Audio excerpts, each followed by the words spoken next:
Sud Radio 10h midi, Valérie Expert. Média. Et comme toutes les semaines, notre fabuleux libraire est là, Gérard Collard, libraire à Saint-Maur. Vous êtes ma source de jouvence tous les vendredis. Bien sûr, en parlant de source de jouvence, j'ai retrouvé des photos de nous d'il y a quelques années. On ne dira pas de quand ça date, mais ça fait quelques années. Voilà, je ne voudrais surtout pas qu'on puisse on va fêter notre centenaire bientôt. Déduire notre âge. Voilà. Un certain nombre d'années que nous marchons main dans la main. Alors, une petite colère après nos auditeurs. Oui, alors c'est bon. Alors, je reconnais que je suis pas très bon et que même si j'aime les bouquins, je sais pas trop bien en parler. Mais oui, la semaine dernière, je vous avais parlé de Mon frère ce zéro de Colin Thibert chez Héloïse d'Ormesson. Alors, vous arrêtez pas de nous dire que vous voulez des romans drôles, qui vous changent les idées, qui vous rendent la vie en rose. Voilà, je vous en trouve un. Mais rien à cirer, hein. C'est comme l'émission de rien à cirer. C'est-à-dire, j'ai l'impression que voilà. Donc le livre vous n'avez pas mais lu non, des c'est faits. un bouquin extraordinaire. Je veux dire, c'est l'histoire de Branquignol qui vous avez une caricature. C'est un peu avec le style de Audiard, vous savez, c'est plein de records. Il trouve un moyen de voler et d'avoir de l'argent sans tuer personne. Alors, qui est pris, vous savez pas, ça va dans tous les sens. C'est drôle, c'est plein de rebondissements, c'est vif. En plus, c'est tendre aussi. Ça vous change les idées, ça repeint les neurones. Enfin, le neurone que j'ai en rose, ça m'a fait sourire, ça a fait sourire. Je l'ai fait lire à beaucoup de gens, ils ont adoré. Et vous, là, sur Sud Radio, mais qu'est-ce qu'il parle, de quoi il parle? On n'en a rien à faire. Si on pouvait passer à autre chose, à la chronique de Valérie Expert le matin à partir de 11h. Non, franchement. Alors, allez-y, franchement, Colin Thibert, Mon frère ce zéro, chez Héloïse d'Ormesson, c'est le bouquin qui devrait être remboursé par la Sécu. C'est c'est comme vous êtes un peu, c'est une source de jouvence. Une source de jouvence. Voilà. Côté Grande Vadrouille aussi, je peux lire. Oui, c'est ça. Espèce d'expédition en Suisse. Moi, je l'ai pas lu encore, mais vous me donnez très envie de le lire. Vous l'avez très bien vendu. Donc, ça s'appelle Mon frère ce zéro, Colin Thibert, chez Héloïse d'Ormesson. Comme la semaine dernière. Bon, alors là, on va parler au niveau polar des événements. Hein. Moi, j'adore Nico Taquian. C'est un des grands écrivains de polar français. Bon, les derniers, moi, la neige, ça se passait avalanche. Moi, j'ai le vertige, il faisait froid, j'avais pas envie. Et puis là, il nous fait Solitude. Et alors, qu'est-ce que je vois? De la neige aussi chez Calman, enfin pas chez Calman Lévy, c'est édité chez Calman Lévy. Il y a peut-être aussi de la neige chez Calman Lévy. Et vous dites non, pas de neige encore. Non, pas encore. Donc on est déjà la première scène, elle est absolument apocalyptique, terrible. Hein. C'est l'histoire d'un monsieur, il a un sac en plastique sur la tête, il commence à étouffer et on lui tire dessus. Là déjà, mais la manière dont il le décrit, c'est... Vous vous dites, si ça commence comme ça, vous êtes... Et après, le roman se déroule. Alors, en fait, il s'en est tiré. Le problème, c'est qu'il n'a plus de mémoire. Il ne sait plus du tout qui il est, d'où il vient, qu'est-ce qui s'est passé. Et on le retrouve dans le Vercors, avec de la neige. Il faut qu'il ait du talent, parce que pour que je continue à lire un bouquin avec de la neige sur le Vercors, alors qu'il y a le Covid et tout. Donc, et là... là, il s'est fait engager comme dans le parc du Vercors. Il sait pas qui il est, toujours. Et un jour, il est dans cette plaine du Vercors, parce que c'est une plaine, c'est un plateau. Et là, il y a un arbre absolument fascinant. Il est arrivé à être fasciné par un arbre. Et au bout sur une des branches de l'arbre, il y a une jeune femme qui est pendue. Et dessus, une citation en grec. Tatouée. Ouais. Et le problème, c'est qu'il ne le dit à personne, mais il a la même citation tatouée, lui aussi, sur le corps. Donc là, il commence à se dire, il y a une relation entre les deux. Et il va commencer un polar, mais pour moi, c'est son plus achevé, c'est son chef-d'œuvre. Hein. Alors, il en fera peut-être d'autres après, parce que les précédents étaient excellentissimes. Et vous avez des personnages incroyables, vous avez des rebondissements, vous avez la psychologie, et puis il a cette présence de cet arbre et de cette nature qui... ça m'a... Alors franchement, pour que je fasse devant un paysage de nature, il m'en faut, parce que je suis plutôt caddie, centre commercial, vous voyez ce que je veux dire. Et là, pour moi, c'est un aboutissement. Ne loupez pas, ne passez pas à côté de ce roman, parce que c'est vraiment une des révélations. D'ailleurs, lisez tout Taquian, parce que c'est un excellent... Il y a beaucoup de poches, si vous voulez commencer par les poches. Oui, il y en a plein. Et franchement, et puis, passez outre mes préjugés sur la nature. Sur la nature et la neige. Et il y a une fin, en plus, qui est est absolument Ne extraordinaire. nous donnez pas la fin. La semaine prochaine, c'est l'anniversaire de la mort de Serge Gainsbourg et Ah il y ouais. a une somme qui reparaît, remaniée, tout Gainsbourg de Bertrand Dical chez Grund. C'est un énorme bouquin, 1000 pages, c'est une somme et ce qui est bien, c'est que c'est un travail d'historien qu'il a fait. Ah, Alors c'est un bouquin qui était déjà paru et je trouve que c'est très bien de le rééditer parce que c'est, même si vous n'êtes pas totalement fan, c'est à la fois l'histoire de l'homme et l'histoire de l'œuvre, c'est-à-dire les histoires des ça, c'est ouais, chansons. Et ça, c'est intéressant parce que de remettre dans le de le contexte. remettre dans le contexte, d'expliquer comment cette chanson a été chantée. Enfin, je vous le conseille vraiment. Et puis, puis un autre livre, Judoka. Alors, c'était pas fait pour moi parce que le judo, bof. C'est écrit par Thierry Frémaux, qui est le délégué général du Festival de Cannes. Donc, c'est vrai que c'est un monsieur qu'on n'imaginait pas Ouais. nous parler de judo.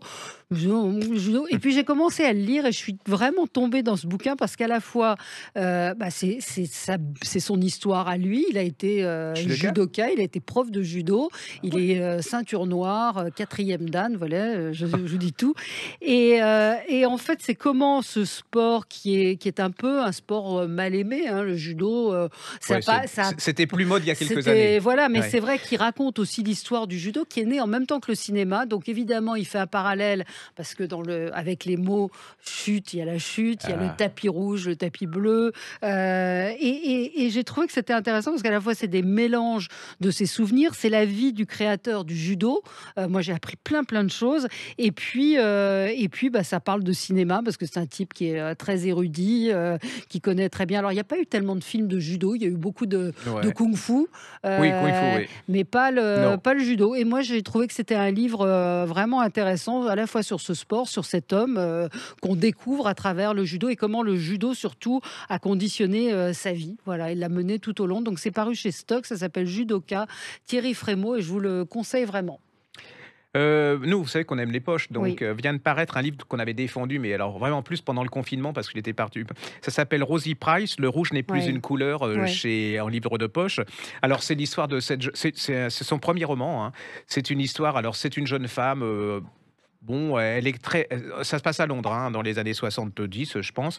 Elle est très amie avec un étudiant, pas de la même classe sociale, hein. Lui, il est vraiment dans le upper class, et puis elle est plutôt classe moyenne. Sa mère est un peu paumée, et elle est invitée dans cette famille. Alors, grande demeure, des gens, les parents sont très haut de gamme, voilà, Ouais, des artistes, aristocratie, tout, voilà, tout, intellectuelle. voilà. Et... Mais ça se passe très bien, parce que bon, elle s'entend très bien avec son copain. Et puis, elle a le cousin de son copain qui l'invite, je sais pas, elle se fait coincer dans une chambre et elle se fait violer par ce copain, enfin par ce cousin. Elle n'ose rien dire et elle va garder ça pour elle. Et Ouais, c'est très, une des- très puissant comme livre. Ah, Ouais. c'est énorme. En plus, c'est pas voyeur, c'est tout Non. en subtilité. On rentre dans le psy. En tant qu'homme, on arrive à deviner, hein, parce que c'est vraiment un petit bout des souffrances de cette jeune femme, qui est à la fois coupable, complètement désespérée, puis cette famille aussi qui fait bloc contre cette jeune femme venue d'ailleurs, qui est pas de la même classe. La mère est assez. Le personnage de la mère est absolument. Vous Ouais, restez. terrifiant. Ah oui, c'est incroyable. Enfin, moi, je suis resté vraiment fasciné par ce roman. Et puis, je trouve que c'était avant la grande période où maintenant beaucoup de femmes disent qu'elles ont été violées. Et c'est vraiment, je trouve que c'est un des indispensables. C'est-à-dire qu'à la fois, vous lisez un roman d'une excellente qualité, qui est passionnant et tout, et puis qui vous instruit, enfin, qui vous fait pénétrer dans le monde des femmes et de ses souffrances et de la culpabilité. Et puis, comment les familles souvent se bloquent contre la femme qui a été violée pour sauver un peu le membre de la famille. C'est très fin psychologiquement. Les portraits psychologiques c'est c'était un éblouissant, livre hein. très très fort. Moi, j'en ai encore. Dieu sait si on en lit et qu'on a tendance à oublier peut-être tellement Non, mais on il y en a lit. des livres comme ça, qui effectivement, quand restent. ils paraissent en poche, on se remémore et on voit qu'on a toujours à l'esprit ces histoires. Je trouve que c'est un roman qu'on devrait faire lire aux gens d'à partir de 17-18 ans pour leur montrer ce que c'est que la souffrance humaine, et la souffrance des femmes, et aux garçons pour leur montrer ce que voilà. Et puis, il y a cette sidération qu'on évoque l'époque en ce moment et qui fait parfois ricaner et qui est très très bien Ah décrite oui, c'est un des grands dans le romans de ces livre. dernières Ça années. s'appelle Le Rouge n'est plus une couleur. L'auteur s'appelle Rosie Price et c'est paru en collection de poche. Toujours Ouais. ils viennent de faire reparaître, on en avait parlé il y en a un, mais là, ils viennent de faire reparaître en poche dans la collection Point. C'est les fabuleuses aventures de Nelly Bly. Voilà, ça Ouais. aussi, c'est une femme incroyable, hein. On est à la fin du 19e siècle, 1890 à peu près. C'est une jeune femme qui est journaliste. Et puis elle, mais c'est elle qui va inventer une sorte de journalisme de terrain. C'est-à-dire que, par exemple, elle va se faire enfermer pendant quelques semaines dans un asile psychiatrique. Alors, à l'époque, les asiles psychiatriques Oui, à New York, tout le monde s'en tout le monde s'en foutait, hein. foutait. Ouais, ouais. On appelait ça des fous. Ils méritaient. Et puis, surtout, en plus, c'était une sorte de poubelle. C'est-à-dire que on mettait les gens qui vous gênaient dans une famille, on les mettait dans les hôpitaux psychiatriques. Elle va se faire passer pour folle et elle va témoigner dans les journaux sous forme de feuilleton. Et ça va être une déflagration pour les États-Unis. On va redécouvrir les hôpitaux psychiatriques à tel point qu'on va redonner de l'argent, beaucoup plus d'argent pour refaire ces hôpitaux psychiatriques. Mais ce bouquin, c'est pas que ça. C'est-à-dire qu'elle a fait plein de choses. Elle a ouvert la voie. Ouais. Elle a fait, par exemple, le tour du monde de Jules De Verne. Jules Verne Elle en va le 72 refaire, jours, mais absolument. elle va aller Elle- chez les pauvres gens, enfin chez les gens simples, hein. Elle va pas aller Ouais, ouais. et elle va faire la même chose au Mexique. C'est incroyable. Moi, j'étais fasciné. Je suis pas tellement Ouais. livre de voyage. Et là, vous Non, êtes. mais c'est un voyage au Mexique avec sa mère en 1889. Elles partent toutes les deux et c'est la première femme au front pendant la guerre de 14. Absolument, c'est une femme Ouais, incroyable mais on qui a connaît pas son nom. complètement. C'est là où on voit l'injustice Ouais. qu'il peut y avoir parfois sur certaines histoires, entre les hommes et les femmes. Absolument, et la heureusement, célébrité ouais. aussi, c'est-à-dire que cette femme, elle est passée à l'as pendant des années, alors qu'on a parlé sans arrêt, c'est pas la même truc, mais des voyages du journalisme d'Hemingway, de tous ces gens qui étaient des hommes. Et là, c'est vraiment, elle invente une forme de journalisme et elle a un courage. Faut avoir un courage, hein, parce que Ouais, partir à ouais. l'époque entre femmes au Mexique ou se Ouais, faire ouais, ouais. enfermer Fin 19e, ouais, moi, je c'était. ne ferais pas, hein, Ouais. même maintenant, hein. Donc allez-y, c'est vraiment et ça Alors, se aux lit. États-Unis, elle a été apparemment quand même, elle était culte hein, à une Ah oui, époque, elle était mais elle très est redescendue, célèbre. Et puis elle a après, elle est redisparu retombée complètement. dans l'oubli complètement. Et Hein. surtout, ça se lit comme des romans d'aventure, Ouais, hein. ouais. C'est-à-dire, vous êtes dedans, elle écrit super bien, c'est fait pour Oui, c'est assez captiver les gens. contemporain, assez Ah curieusement. ouais, c'est très moderne, hein. Donc allez-y, ça s'appelle Les fabuleuses aventures de Nelly Bly. C'est en collection Le Point et c'est pas cher, hein, parce que pour 8,90, vous avez Ah oui, quatre là, choses vous absolument voyagez, extraordinaires. avec ça.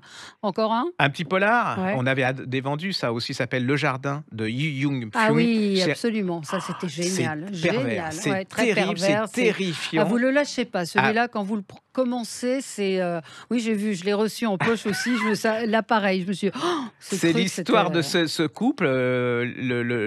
Ça se passe au Japon, hein, et donc non, en Corée, pardon. Et cet homme, il a un Ah, c'est accident, il est horrible. marié, et sa belle-mère commence à s'occuper de lui parce qu'il peut plus bouger et tout. Ah, Et vous allez voir, c'est absolument fascinant. Il y a une scène qui me restera toute ma vie où il se sent enfermé par cette femme, cette vieille dame, et là, elle voit qu'elle creuse un trou dans le jardin. Ouais, ouais, ouais. Et là, Ah, il commence. c'est redoutable.